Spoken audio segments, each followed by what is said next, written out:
நல்ல ஒரு கொஞ்சம் பால் சூடு பண்ணிட்டு அதுல ஒரு 10 நிமிஷம் ஊற வச்சிருங்க. ഖുഷ്ബു മാമിന്റെ വൈറലായ മാജിക്കൽ ഫേസ് പാക്ക് നമുക്കും ഒന്ന് ട്രൈ ചെയ്ത് നോക്കിയാലോ. അപ്പൊ പാക്കിന് വേണ്ടിയിട്ട് ആദ്യം എടുക്കേണ്ടത് 1 സ്പൂൺ അരിപ്പൊടിയാണ്. 1 സ്പൂൺ സാൻഡൽവുഡ് പൗഡർ എടുക്കുക. ഇതിലേക്ക് 1 സ്പൂൺ ഹണി ചേർത്ത് കൊടുക്കുക. ഒരു 3/4 സ്പൂൺ ഗ്ലിസറിൻ ചേർത്ത് കൊടുക്കണം. എന്നിട്ട് ഒരു 2 സ്പൂൺ ആലുവേറ ജെല്ല് ചേർത്ത് കൊടുക്കുക കേട്ടോ. എന്നിട്ട് ഇതെല്ലാം കൂടെ മിക്സ് ചെയ്യാനായിട്ട് ആവശ്യത്തിനുള്ള പാല് ചേർത്ത് കൊടുക്കുക. മാം ഇതിൽ സാഫ്രോൺ ചേർത്തിട്ടുണ്ട്, അതാണ് ഒരു യെല്ലോ ടിഞ്ച് വന്നിരിക്കുന്നത്. എൻ്റെ കയ്യിൽ സാഫ്രോൺ ഇല്ലാത്തതുകൊണ്ട് ഞാൻ ഇത് മാത്രം എടുത്തിട്ടാണ് ഇത് തേച്ചേക്കുന്നത്.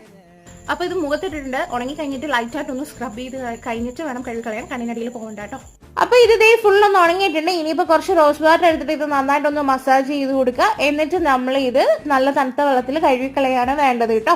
എനിക്ക് പ്രത്യേകിച്ച് അങ്ങനെ റിസൾട്ടായിട്ടൊന്നും തോന്നിയില്ല. തുടരെ യൂസ് ചെയ്യുമ്പോൾ നല്ല റിസൾട്ട് ഉണ്ടാവുമായിരിക്കും. പക്ഷേ ഡ്രൈ സ്കിന്നിനാണ് ഇത് കൂടുതൽ നല്ലതായിട്ട് എനിക്ക് തോന്നുന്നത്. ഡീറ്റെയിൽഡ് ആയിട്ടുള്ള വീഡിയോ താഴെ കാണുന്ന ആരോ മാർക്ക് ക്ലിക്ക് ചെയ്താൽ കിട്ടും കേട്ടോ. അപ്പോൾ അത്രയുള്ളൂ.